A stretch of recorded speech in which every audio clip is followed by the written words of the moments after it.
University మంచి భవిష్యత్తు కోసం తెలుగు విద్యార్థులు ఇష్టపడే యూనివర్సిటీ. కాల్ 9059052378 9059052379.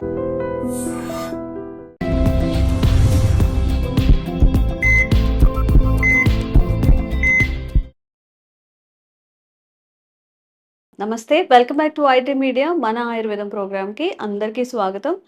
సో ఈరోజు టాపిక్ వచ్చేసి అన్వాంటెడ్ హెయిర్, అవాంఛిత రోమాలు. మనకి యాక్చువల్గా హెయిర్ అంటే జుట్టు మంచిగా పెరిగితే మంచి ఫీల్ వస్తుంది. జుట్టు ఒత్తుగా ఉన్నప్పుడు అందంగా కూడా కనిపిస్తూ ఉంటాం. బట్ అదే హెయిర్ మన ఫేస్ మీద కానివ్వండి, హ్యాండ్స్ మీద ఎక్కువగా ఉన్నా కానీ, మరి ముఖ్యంగా ఈ ముఖం మీద అమ్మాయిలకి, అబ్బాయిలకి ఉన్నట్టుగా కొంచెం గడ్డంలాగా కనిపించడం గానివ్వండి, చిన్ మీద ఎక్కువగా కనిపించడం గానివ్వండి, లిప్స్ మీద మీసాల్లాగా కనిపిస్తూ ఉంటుంది. ఎందుకు ఇలాంటివి జరుగుతాయి? వచ్చినప్పుడు మనం ఏం చేయాలి? చిన్న పిల్లల్లో కూడా చూస్తుంటాం. 13, 14 ఇయర్స్‌లో కూడా చిన్న చిన్నగా ఇక్కడ బేబీ హెయిర్స్ కనిపిస్తూ ఉంటాయి లిప్స్ మీద. మరి దీనికి ఏం చేయాలి? ఆయుర్వేదంలో ఎలాంటి చిట్కాలున్నాయి తెలుసుకుందాం. ఈరోజు మనతో ఉన్నారు వంటింటి చిట్కాలకు కేర్ ఆఫ్ అడ్రస్ అయిన మధుసూదన్ శర్మ గారు. మాట్లాడేద్దాం. నమస్తే సార్. నమస్తే. సో అన్వాంటెడ్ హెయిర్ అనేది చిన్న పిల్లల్లో కూడా ఇప్పుడు ఎక్కువగా ఉంటుంది. ఎందుకు వస్తుంది? మనం ఏదైనా న్యాచురల్ వేస్‌లో దాన్ని తీసేసుకోవడం లేదా రాకుండా చేయడం అవుతుందా? పాసిబిలిటీ ఉందా? చెప్తానమ్మా. యాక్చువల్‌గా మీరన్నట్లు అన్వాంటెడ్ హెయిర్ సమస్య ఈ మధ్య కాలంలో విపరీతంగా పెరిగిపోతుందమ్మా. యాక్చువల్‌గా మీసాలు, గడ్డాలు రావటం అనేది పురుషులకు సంబంధించినటువంటి లక్షణాలు ఇవన్నీ. సో వాడి యొక్క దేహధర్మాల్లో భాగంగా, జీవనక్రియలో భాగంగా ఈ హెయిర్స్ రావడం అత్యంత సర్వసాధారణమ్మా. కానీ దురదృష్టవశాత్తు పురుషులకు ఉండవలసినటువంటి లక్షణాలు మరి స్త్రీలలో కూడా కలుగుతున్నాయి. ఆడవాళ్ళలో, యువతులలో, అట్లే మీరంటూ చిన్నపిల్లల్లో కూడా కలుగుతున్నాయమ్మా. సో దీనికి సవాలక్ష కారణాలు: హార్మోన్ల అస్తవ్యస్తత, మానసిక ఒత్తిడి, అదేవిధంగా ఈ వాతావరణ కాలుష్యము, అట్లే తర్వాత కొన్ని రకాలైనటువంటి శరీరంలో జరిగేటువంటి కొన్ని రకాలైనటువంటి మార్పులు, ఇలాంటి అనేక రకాలైనటువంటి కారణాల వల్ల కొంతమందికి వెయిట్ వల్ల కూడా ఈ యొక్క అన్వాంటెడ్ హెయిర్స్ వచ్చేటువంటి అవకాశం ఉంటుందమ్మా. ఇన్ఫ్లమేషన్ అనేటువంటి ప్రక్రియ వల్ల ఈ విధంగా వివిధ రకాలైనటువంటి కారణాల వల్ల ఈ అన్వాంటెడ్ హెయిర్స్ వస్తుంటాయమ్మా. సో ఎక్కువ శాతం మందిలో, ముఖ్యంగా యువతులలో, ఆడవాళ్ళలో, మహిళల్లో, గర్భాశయానికి సంబంధించినటువంటి సమస్యలు ఉన్నటువంటి వాళ్ళలో ఈ అన్వాంటెడ్ హెయిర్స్ కూడా ఎక్కువ వస్తుంటాయమ్మా. ఈ మీసాలు, తర్వాత ఈ గడ్డాలు రావడము, అదేవిధంగా కొంతమందికి అయితే ఈ కాళ్ళు, చేతులు కూడా వెంట్రుకలు విపరీతంగా వచ్చేస్తుంటాయమ్మా. వాళ్ళు పడేటువంటి బాధ వర్ణాతీతం. నిజంగా చెప్పాలంటే ఆ అన్వాంటెడ్ హెయిర్ వల్ల వాళ్ళకు ఇతర శారీరకమైనటువంటి అనారోగ్యాలు ఉండవు, కానీ అంటే హెయిర్స్ వల్ల మానసికంగా వాళ్ళు చాలా శోభకు గురైపోతుంటారమ్మా.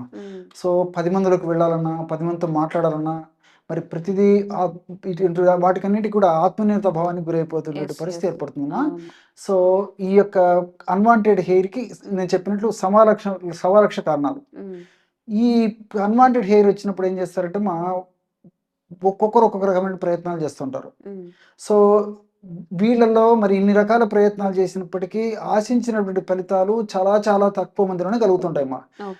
నిజంగా చెప్పాలంటే ఈ అన్వాంటెడ్ హెయిర్స్ కి సంబంధించి ప్రెసెంట్ గా ఆధునిక విజ్ఞానంలో సర్వసాధారణంగా ఈ వ్యాక్సింగ్ చేయడం జరుగుతుంటుంది. ఎలక్ట్రాలిసిస్, తర్వాత డిపిలేటరీ ట్రీట్మెంట్స్, ఇవన్నీ చేస్తుంటారమ్మా. సో వీటికి ఉన్నటువంటి పరిధులు, పరిమితులు వీటికున్నాయమ్మా. ఎందుకంటే ఫర్ ఎగ్జాంపుల్ వ్యాక్సింగ్ ప్రక్రియను చూసుకున్నట్లయితే వ్యాక్సింగ్ ప్రక్రియ చాలా నొప్పితో కూడినటువంటి ప్రక్రియ. చాలా అనుభవించే వాళ్ళు చెప్తుంటారు. మైనాన్ని కరిగించేసేసి ఆ వెంట్రుకల భాగంలో అప్లై చేసేసి ఆ వెచ్చగా ఉన్నప్పుడు, అంటే భరించగలిగినటువంటి వేడి ఉన్నటువంటి టైంలో లాగేసేస్తారు అన్నమాట. లాగేసేస్తే మైన మధ్యలో వెంట్రుకలు విరుక్కొని బయటకు వచ్చేస్తాయి. సో వ్యాక్సింగ్ పద్ధతి అనమాట అది. దాన్ని థ్రెడ్డింగ్ అని చెప్పేసి కూడా కొంతమంది చెప్తుంటారు అనమాట. సో జనరల్గా వ్యాక్సింగ్ అనేటువంటి పద్ధతిలో చెప్తుంటారు అమ్మా. సో దీనివల్ల విపరీతమైన నొప్పి. పోనీ మరి కంప్లీట్గా ఈ యొక్క వ్యాక్సింగ్ వల్ల యొక్క సమస్య తగ్గిపోతుంది అని చెప్తే మళ్ళా నేనున్నాను, మళ్ళీ మొదలవుతున్నాను అని చెప్పేసి మొదలవుతుంటాయి. సో విపరీతమైన నొప్పి, పోటు, బాధ, అసౌకర్యం ఉండడంతో అనుకున్నటువంటి ఫలితాలు మరి రావమ్మా. దానివల్ల ప్రాబ్లమ్స్ కూడా వస్తుంటాయి. కాబట్టి మరి తప్పని పరిస్థితుల్లో తాత్కాలికంగా మరి విధి లేకపోతే కొంతమంది చేయించుకుంటుంటారమ్మా. అదేవిధంగా ఎలక్ట్రాలిసిస్ ప్రక్రియ అనేది ఒకటి ఉందమ్మా. సో ఇక్కడ ఏం జరుగుతుందంటమ్మా, ప్రతి వెంట్రుకకి విద్యుత్ తరంగాలను పంపించేసేసి, హీట్ జనరేటింగ్ తరంగాలను పంపించేసి వెంట్రుకను సపరేట్గా ఆ యొక్క కరెంట్ ఎలక్ట్రిసిటీ ద్వారా లాగేసేస్తారు తీసేస్తారు. సో ఇది చాలా టైం టేకింగ్ ప్రాసెస్. దీనివల్ల కూడా కొన్ని ఇబ్బందులు ఎదురయ్యేటువంటి పరిస్థితి ఏర్పడుతుంది. చాలా త్వరగా అయితే కాదమ్మా, చాలా సిట్టింగ్స్ అవసరమవుతాయి. సో దీనివల్ల కూడా మరి చాలామంది ఈ ఎలక్ట్రాలసిస్ వైపు కూడా పెద్దగా మొగ్గు చూపుకున్నారమ్మా. మూడవది ఏంటంటే డెపిలేటరీ మెథడ్. డెపిలేటరీ అంటే కొన్ని క్రీమ్స్ వచ్చాయమ్మా. ఈ క్రీమ్స్ వాడుకోవడం వల్ల ఏమైతుంటే తాత్కాలికంగా ఈ హెయిర్స్ రిమూవ్ అయిపోతాయి, కానీ మరి ఎక్కువ శాతం మందిలో అలర్జీస్ వస్తుంటాయి అన్నమాట. ఒక్కసారి అలర్జీస్ వస్తే చాలా మందిలో ఒక పట్టాన తగ్గవమ్మా. ఈవెన్ ఈ డెపిలేటరీ క్రీమ్స్ మానేసినప్పటికీ అలర్జీ తత్వం అనేది బాడీలోకి ఎంటర్ అయిపోయేసి చాలా ఇబ్బంది పడేటువంటి పరిస్థితి ఏర్పడుతుంది. ఈ విధంగా ఈ 3 రకాల అంటే ఈ యొక్క నేను చెప్పాను కదా వ్యాక్సింగ్ కానీ, ఎలక్ట్రాలసిస్ ఇది కానీ, తర్వాత డెపిలేటరీ కానీ, ఈ 3 పద్ధతుల్లో మరి పరిమితులు ఉండడం చేత ఉంటే ఆశించిన స్థాయిలో అందరికీ అందుబాటులో లేకుండా పోయేటువంటి పరిస్థితి ఏర్పడింది. అందులో వీటిలో కొన్ని ఖరీదుతో కూడినటువంటివి కూడా సామాన్యులకు అందుబాటులో కూడా లేవు. మరి ఈ నేపథ్యంలో మనము ఈ యొక్క ప్రకృతి సిద్ధమైనటువంటి విధానాల్లో ఎలాంటి ట్రీట్మెంట్స్ ఉన్నాయని మనం ఆలోచించినట్లయితే చాలా చాలా ట్రీట్మెంట్స్ మనకు ఈ ప్రకృతి వైద్య విధానంలో కనిపిస్తాయి. ఆయుర్వేద చాలా చాలా ఉన్నాయి. అన్వాంటెడ్ హెయిర్ కి అవగాహన లోపంతో వాటి మీద సరైనటువంటి స్పృహ లేకపోవడంతో వాటిని సద్వినియోగం చేసుకోలేకపోతున్నారు. కానీ మరి వాటికి సంబంధించి ఈజీగా ఎవరికే వాళ్ళు తయారు చేసుకోదగ్గ ఒక చిన్న రెమెడీ చెప్తాను చూడండి. యవక్షారం అని చెప్పేసి దొరుకుతుందమ్మా. యవక్షారం వైట్గా ఉంటుంది, మనకు పెద్ద కాస్ట్ కూడా కదమ్మా, మార్కెట్లో దొరుకుతుంది. క్షారం వైట్గా ఉంటుంది, పీసెస్ రూపంలో దొరుకుతుంది, పౌడర్ రూపంలో దొరుకుతుందమ్మా.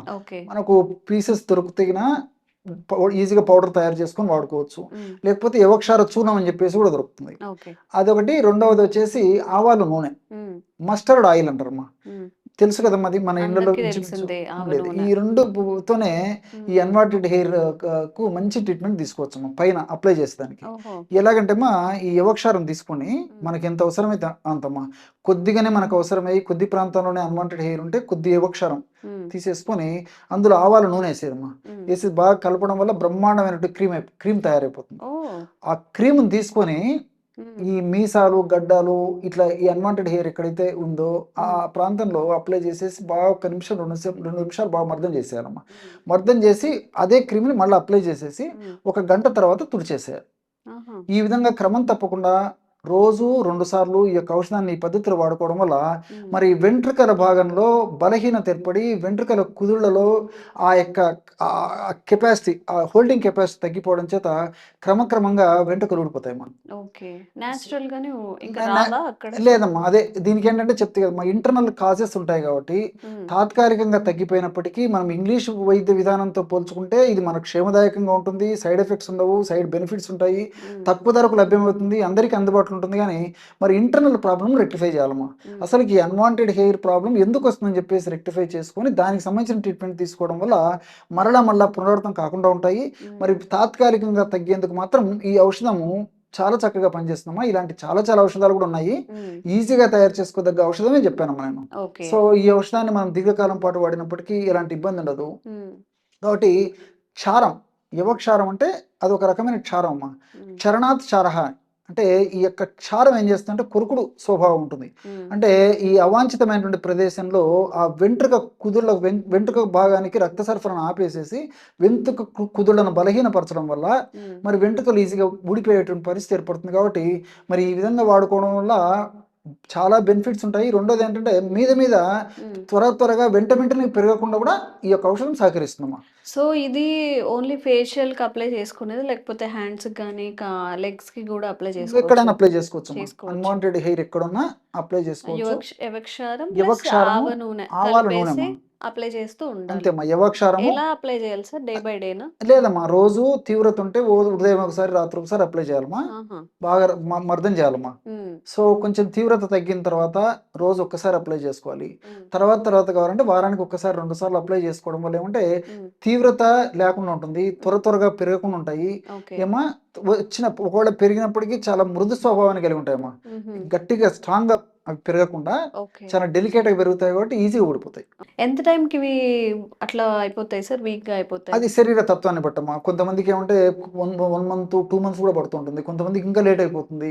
కాబట్టి వాళ్ళు పాటించేటువంటి నియమాలను బట్టి, వాళ్ళ హ్మ్. శరీర తత్వాన్ని బట్టి, హ్మ్. వాళ్ళ యొక్క వ్యాధి యొక్క ఉధృతను బట్టి, ఇతర ఓకే. అనుబంధ లక్షణాలను బట్టి హ్మ్. రిజల్ట్స్ ఆధారపడి ఉంటాయమ్మా. కానీ ఎక్కువ శాతం మందిలో మరి ఈ యొక్క యువక్షారము, ఆవ నూనె కలిపి వాడుకోవడం వల్ల చాలా మందికి చాలా సత్ఫలితాలు కలిగినాయమ్మా. ఆ! కాబట్టి ప్రయత్నం చేయదగ్గ అతి ముఖ్యమైనటువంటి అగ్రస్థానాన్ని ఇవ్వదగినటువంటి ఔషధాల్లో ఇది కూడా ఒకటమ్మా. ఓకే. కాబట్టి వెంటనే తాత్కాలికంగా రిజల్ట్ వచ్చేదానికి మాత్రం ఇది చాలా చక్కగా ఉపయోగపడుతుంది. హ్మ్. అంతేకాకుండా మరలా త్వరగా పెరగకుండా ఉండేందుకు కూడా ఇది ఉపయోగపడుతుంది. ఓకే. సో, ఎవరైతే అన్‌వాంటెడ్ హెయిర్ ఫేస్ మీద గానీ, కొంతమందికి ఎక్కువగా లెగ్స్ మీద గూడా చాలా ఎక్కువగా ఉంటుంది.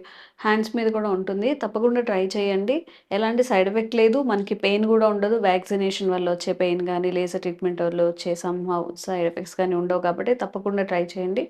మీకెలా అనిపించింది? ఎలా వర్క్ చేసింది కూడా కామెంట్స్ రూపంలో తెలియజేయండి. సో, మీకు కూడా ఇంకా అవేర్‌నెస్ కల్పించే వీడియోస్ మేము కూడా చేస్తూనే ఉంటాం. Thank you sir. నమస్తే. Sir, one life lesson what medicine has taught you. whatever you can do without expecting. But I really believe మన పాజిటివ్ యాటిట్యూడ్ ఉంటేనే మనం ఏదైనా సాధించగలం. గట్ ని మనం కరెక్ట్ గా డీల్ చేసినట్లయితే అది మనకి పాజిటివ్ హార్మోన్స్ ని రిలీజ్ చేస్తుంది. షుగర్ వచ్చిన వాళ్ళ పరిస్థితి ఏంటి? పొట్ట దగ్గర పెరిగితే దాన్ని ఆండ్రాయిడ్ అంటారు. ఆండ్రాయిడ్ ఫోన్ కదా. అసలు థాట్స్ ఎందుకు వస్తాయి? బ్రెయిన్ డెడ్ అంటే దానికి ప్రపంచం అంతా కూడా కొన్ని నిర్దిష్టమైనటువంటి లక్షణాలు ఉంటాయి. మానసికంగా ధైర్యంగా ఉంటే క్యాన్సర్ జయించవచ్చు. You are a doctor for a cause sir, అంతే. వాళ్ళకి వచ్చిన ఆదాయం కాకుండా ఫ్రీ సర్వీస్ ఎంతమందికో చేస్తారు.